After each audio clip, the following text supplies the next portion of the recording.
Ya, baik teman-teman ya. Assalamualaikum warahmatullahi wabarakatuh. Selamat sore. Eh, kita lanjutkan pembahasan ekonomi pembangunan ya.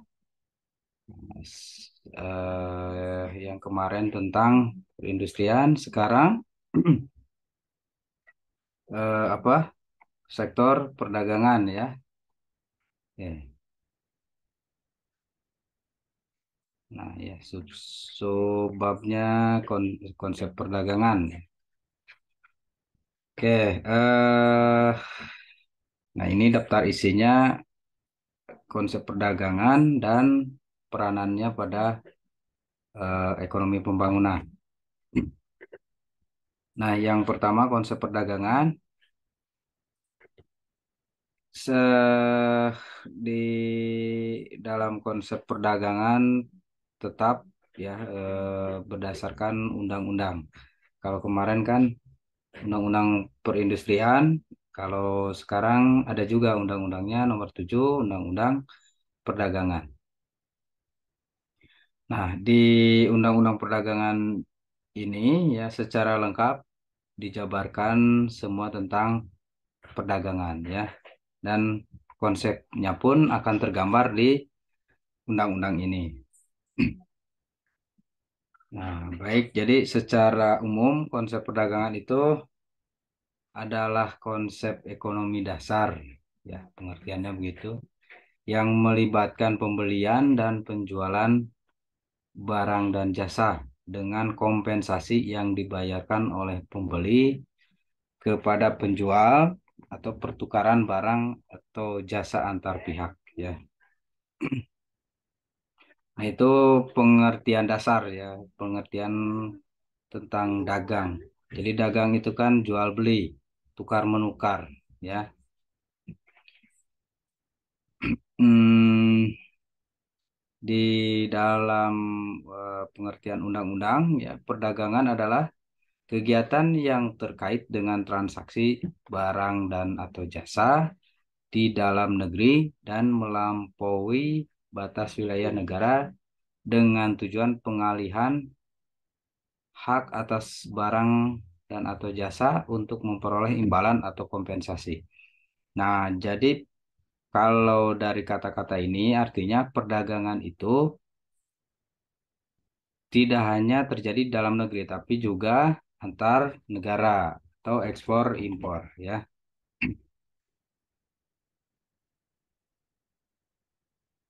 Kemudian sebenarnya di dalam pengertian sudah jelas ya, terjadinya perdagangan antar negara. Nah, jadi sudah barang tentu kalau kita berbicara ekonomi pembangunan, ya, konteksnya pasti nasional dan global, ya. Nah, pasti ketika ngomongin perdagangan, pasti erat kaitannya dengan kegiatan ekspor dan impor.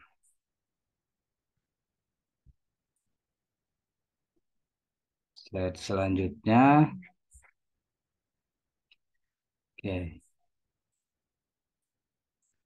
Nah, di sini juga dijelaskan tentang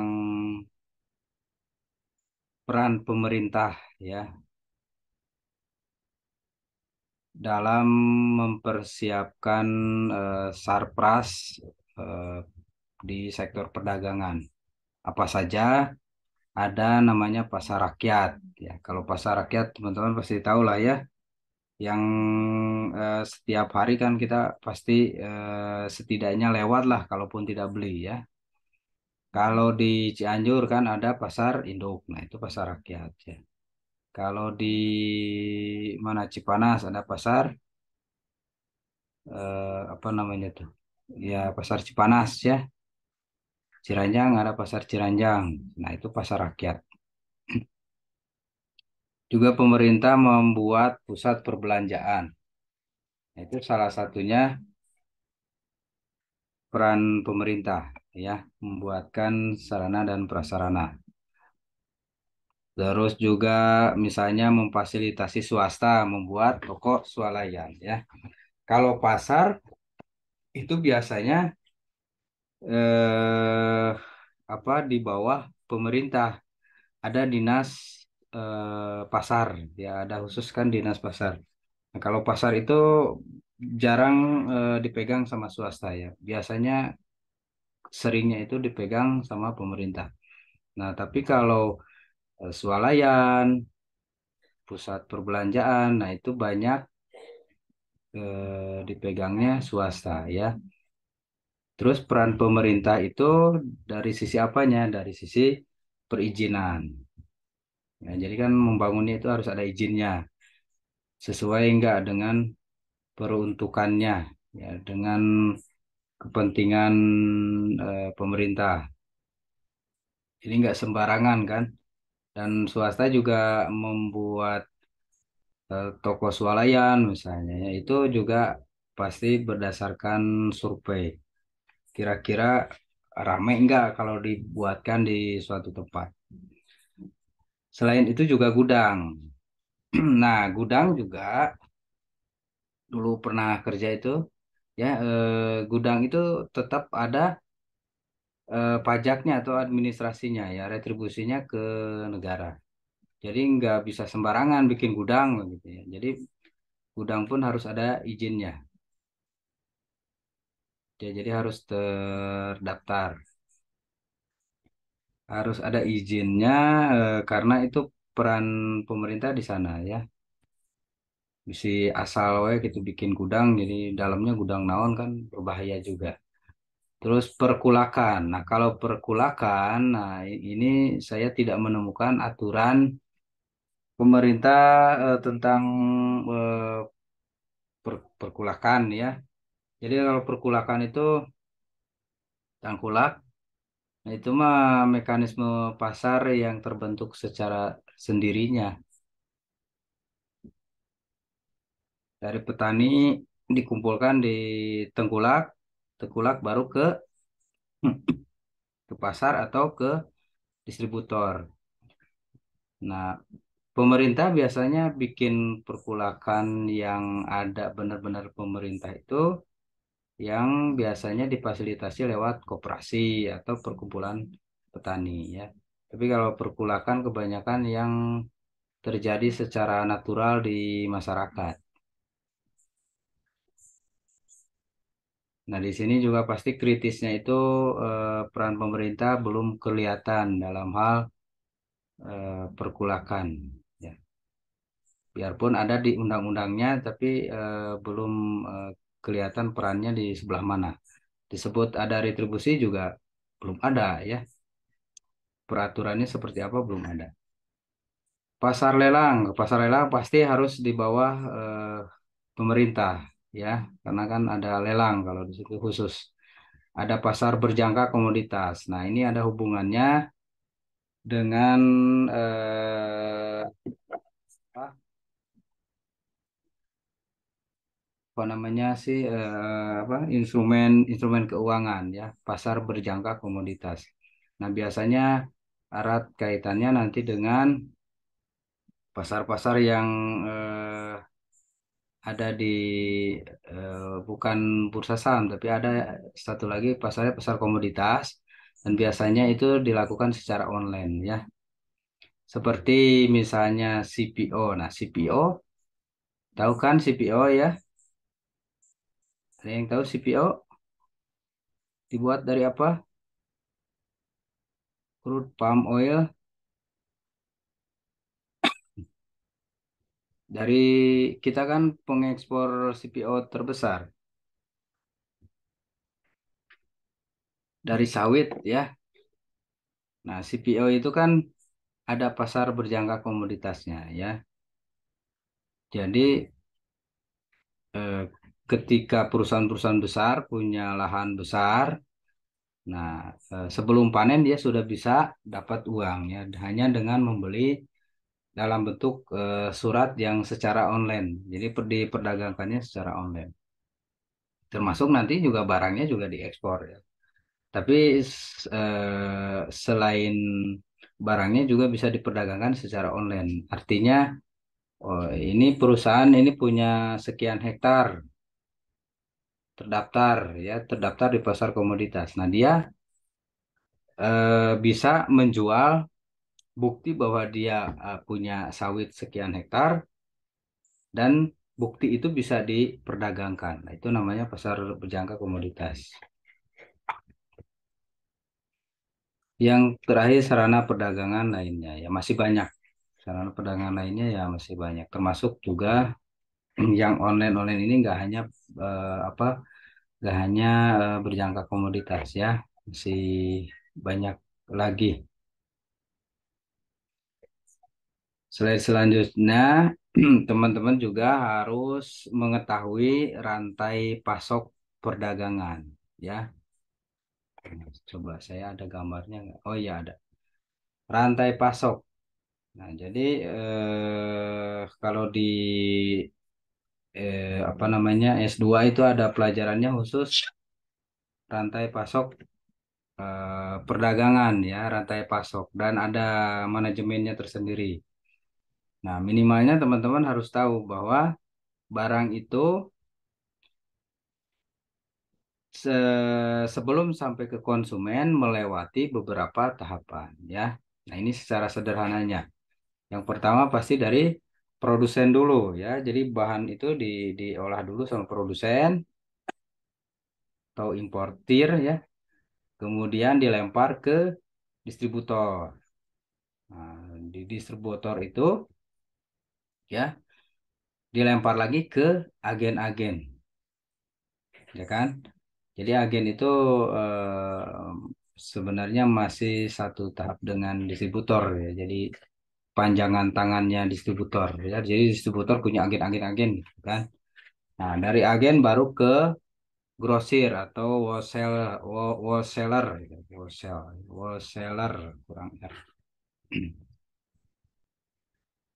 Nah, dari grosir-grosir ini teman-teman pasti tahu lah kalau grosir ya, kalau di Cianjur, grosir-grosirnya itu biasanya sama Pak Haji, Bu Haji ya, Koko, Cici, itu yang ada di Pasar Muka, itu kan banyak tuh di belakangnya itu ruko-ruko itu grosiran ya.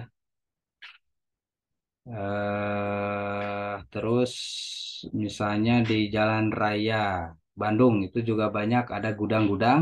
Nah, gudang-gudang itu bukan agen, bukan distributor, tapi ada grosiran.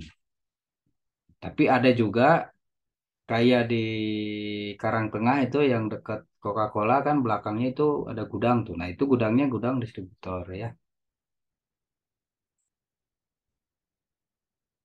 Oke, jadi dari produsen ke distributor, distributor ke agen ya. Nah, agen ke grosir. Nah, grosir ke agen itu kadang grosir itu bisa jadi agennya ya. Contoh agen itulah kayak ini agen apa? Tabung gas. Nah, itu kan ada agen-agennya ya. Dari agen lari ke grosir, grosiran.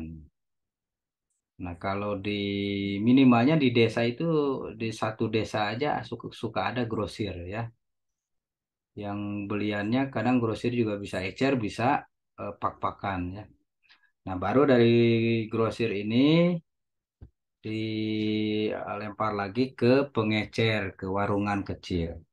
Dari warungan kecil ini baru ke konsumen ya. Tapi di dalam prakteknya kan konsumen bisa langsung ke grosir kan.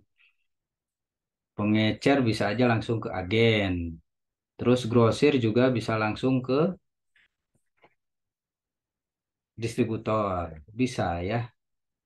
Nah, kayak distributornya orang tua kan langsung ke grosir-grosir, nggak ke agen dulu ya. Tapi pada prinsipnya ini rantai pasoknya ini seperti ini ya. Produsen, distributor, agen, wholesaler, pengecer, dan terakhir konsumen. Kalau digambarkan akan seperti ini. Produsen ini kan di sini kan produsen ya. Jadi supplier ini produsennya. Biasanya supplier dengan produsen kan satu lah ya, satu bagian lah. Nah, baru dilempar ke manufaktur ya. Jadi bisa gini nih gambarnya. Nah, Nah, ini tuh masih sama juga apa manufaktur itu bisa juga sama dengan produsen. Ya, produsen itu ya berhubungan dengan supplier dan manufaktur. Baru dilempar ke distributor ya. Distributor itu ada agennya, gitu kan. Dari distributor lempar ke retailer. Retailer apa? Retailer ini kan ada grosirnya ya, ada retail, ada warungan, baru ke konsumen. Nah, ini satu lagi di sini. Hmm. Ya, jadi maksudnya panah ini ya bahan baku, supplier, manufaktur ya ini kan semua eh, ada di dalam proses produsen ya. Ini domainnya produsen. Kalau produsen pasti sudah dia sudah menguasai supplier kadang kan sudah menguasai bahan baku. Barulah dari produsen ini dilempar ke distributor, ke apa ke agen ya, ke grosir, kemudian ke retailernya, warung-warungan, baru ke konsumen. Nah, gambar ini namanya rantai pasok produk ya, rantai pasoknya, rantai pasok perdagangan.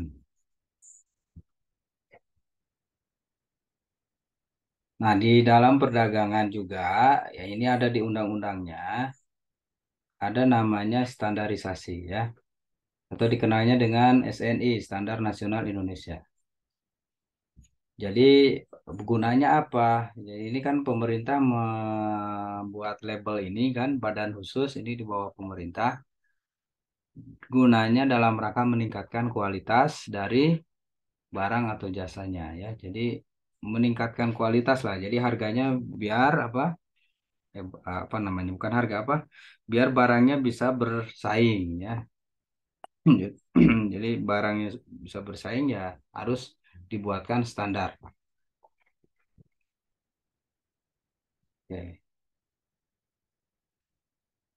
Kalau barang kan SNI ya, kayak helm kan suka ada SNI. Produk apapun kan biasanya suka ada SNI. Minimalnya itu SNI ya. Tapi standar produk itu kan banyak ya. Ada logo halalnya ya kan. Terus juga kadang ada standarnya itu dari luar negeri khusus atau dari apa asosiasi Kadin mungkin atau asosiasi yang lebih besar, asosiasi internasional khusus bidang produk tertentu. Nah, bahwa produknya ini sudah standarnya internasional. Nah, di dalam perdagangan kan ya barang itu kan suka dibuatkan seperti itu standarisasi. Gunanya apa? Gunanya untuk meningkatkan nilai jualnya ya, meningkatkan kualitasnya.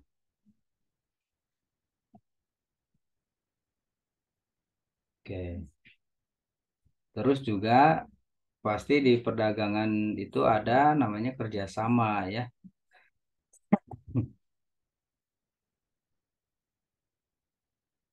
Kerjasama pastinya diperlukan dan pemerintah juga mempunyai kepentingan. Makanya di undang-undangnya pun dijelaskan tentang kerjasama. Dan kita untuk meningkatkan perdagangan pasti kita pun ikut aktif di lembaga-lembaga internasional ya, contohnya di WTO, World Trade Organization, atau di OPEC-nya, di ASEAN-nya ya. Nah, pokoknya di organisasi-organisasi itu kan kadang setiap produk itu ada organisasinya khusus ya. Nah, kenapa diperlukan kerjasama? Ya balik lagi dalam rangka memperluas pasar, meningkatkan perdagangan ya. Sekarang bagian kedua yaitu peranan perdagangan pada pembangunan ekonomi ya. Sebelum ke pembangunan ekonominya, pasti kita fokusnya ke perekonomian secara umumnya ya. Nah, perekonomian secara umum dijabarkan dengan PDB, produk domestik bruto ya. Saya nggak bosan menjelaskan itu ya. Bisa teman-teman lupa ya. Kalau ngomongin perekonomian, pasti ada hubungannya ya, minimal menghitungnya itu dari PDB ya, produk domestik brutonya. Oke, kita lihat lagi data. Ya, ini masih sama datanya yang kemarin ekspor dan impor ya. 2019 kita apa namanya lebih banyak impor ya. Nah, Novembernya apa 2020-nya sudah mulai membaik.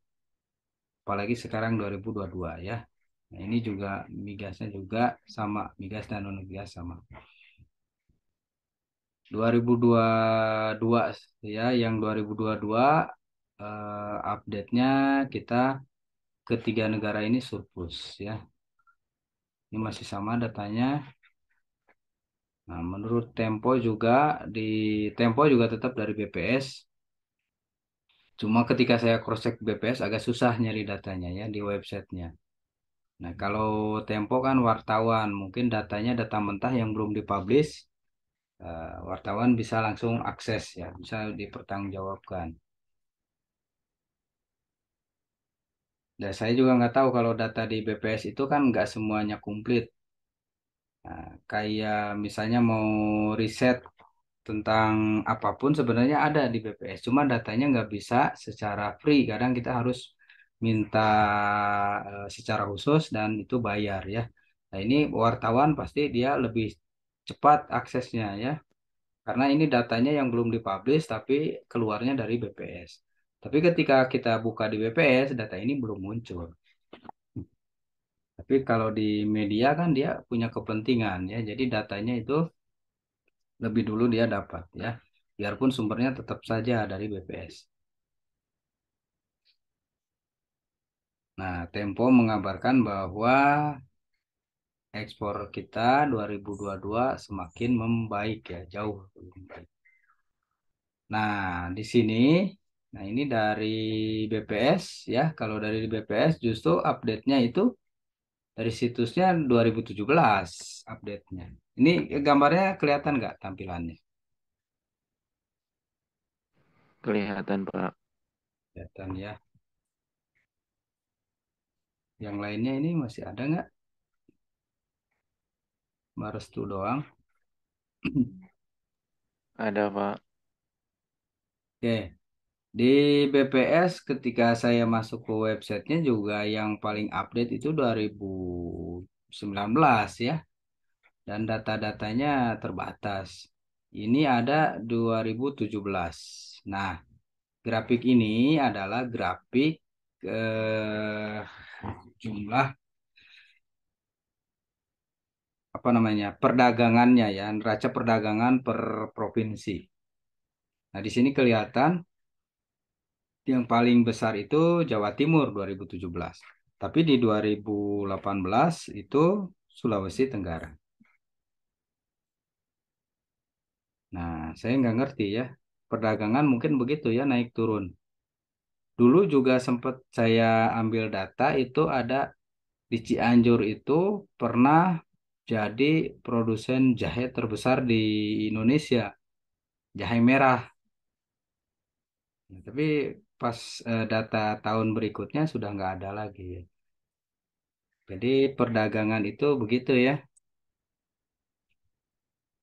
Jadi kita belum kelihatan banget dari data ini kan. Tahun 2017 Jawa Timur, 2018 Sulawesi. Jadi kelihatan ada produk-produk yang tidak apa namanya konsisten gitu. Berarti bisa disimpulkan ya jadi kritik lah. Kalau biasanya yang bagus itu kan yang konsisten ya. Jadi setiap tahun itu ada khusus provinsi yang menjual. Nah, ini curiganya tahun 2018 Sulawesi Tenggara menjual apa gitu kan. Nah, kemudian sudah habis komoditasnya. 2017-nya Jawa Timur gitu. Kemudian habis. Nah, nggak tahu berarti ada produk yang belum maksimal dikelolanya ya. Kelihatan dari datanya itu yang saya baca begitu ya, analisa saya. Nah, di angkanya pun ya yang muncul hanya sampai 2018, 2017 ya, 2016 nggak ada, 2019 nggak ada ya. Mungkin kalau kita minta langsung ke BPS kayaknya ada ya. Untuk kepentingan penelitian kayaknya ada, tapi harus keluar uang ya, nggak gratis. Nah, di angkanya di sini ya nilai pembelian penjualan itu yang konsisten apa namanya 2017 Jawa Barat ya. Jadi nilai pembeliannya ternyata banyak membeli Jawa Barat, tapi penjualannya juga lumayan ya. Jadi kita kalau di perdagangan Jawa Barat itu justru bukan surplus tapi defisitnya lebih banyak membeli daripada menjual. Jawa Timur 2017-nya gede nih dia menjual ya. Makanya di data grafik neraca perdagangannya 2017 Jawa Timur. Nah, saya nggak paham nih 2018-nya dia kecil. Apakah ini produksi pasir mungkin pasirnya dalam setahun langsung habis atau nggak tahu apa. Jadi kelihatan kalau dari grafik ini kelihatan apa namanya kalau angkanya nggak stabil itu kelihatan tata kelolanya belum bagus. Kalau yang bagus itu kan stabil gitu. Masih mending Jawa Barat ya kan? Jawa Barat ini kan stabil. Kalau Jawa Timur kan kecil gede langsung. Nah, ini indikasi apa namanya? Barang kagetan gitu kan. Kalau barang kaget kelihatan tidak profesionalnya ya. Sulawesi Tenggara juga sama nih. Malah ini justru gedenya jauh banget. Nggak tahu ada proyek apa nih 2018 di Sulawesi Tenggara. Ya, bisa jadi ini karena ada proyek. Angkanya jauh banget. Nah, kalau di dunia akademisi kan angka-angka begini jadi apa dikritisi ya, jadi langsung melonjak begitu lah jadi pertanyaan. Nah, ini juga jadi pertanyaan. Ini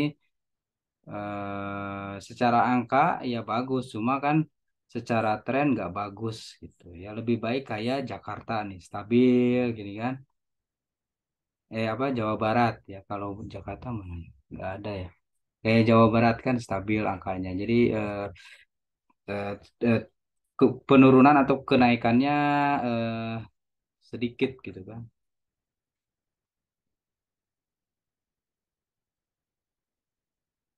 Ya sorry, Jawa Barat juga sama. Ini juga terlalu jauh ya. 2017 ke 2018 sampai 600 sama ya, enggak ini. Terus secara nasionalnya juga jadinya jomplang begini kan. 2017 ke 2018 kan jomplang. Karena di setiap provinsi banyak yang jomplang angkanya. Dari 2017 ke 2018 aja kan kelihatan langsung melonjaknya gitu ya. Nah ini Sulawesi Tenggara apalagi nih? Dari 4 juta ke 6 miliar kan. Aneh. Makanya aneh. Jadi ada sesuatu, ada kejadian apa di tahun tersebut gitu kan. Dan secara nasional pun emang ini ya eh, naik turunnya itu jauh banget dari apa ini? 2 triliun apa 2 M kayaknya 2 triliun ya. Ke 8 gitu kan. Selisihnya gede banget. Nah, ini angka ini nggak bagus ya kalau secara statistik nggak bagus. Oke, selanjutnya ini datanya masih sama ya. Kontribusi pada PDB, data kontribusi per sektor itu perdagangan nomor 3 ya, tipis ya di bawah pertanian. Yang pertama tetap industri. Nah, jadi kesimpulannya, oh ini masih ada sumber media online sepanjang 2021 eh, sektor perdagangan besar dan eceran berkontribusi 12%. Sedangkan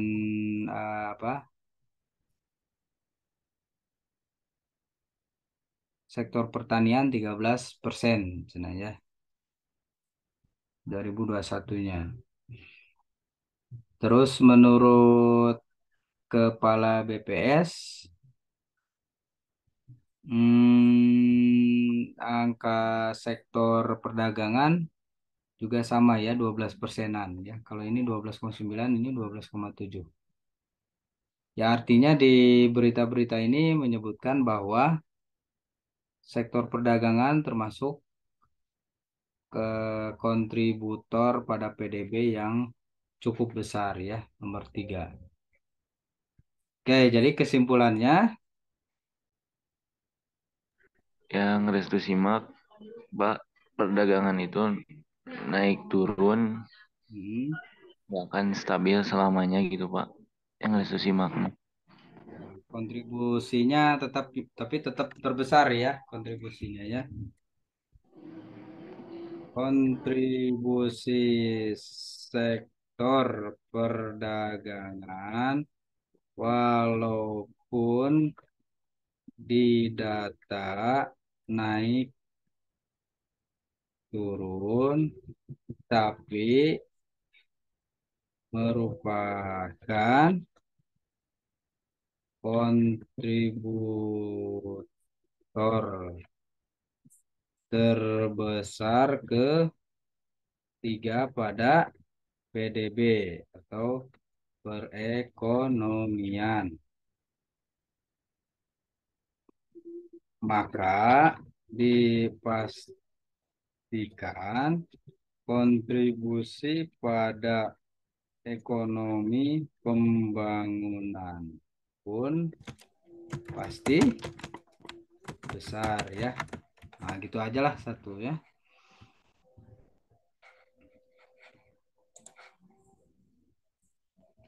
Naik turun tapi kita kan yang ditanya itu kan kontribusinya ya.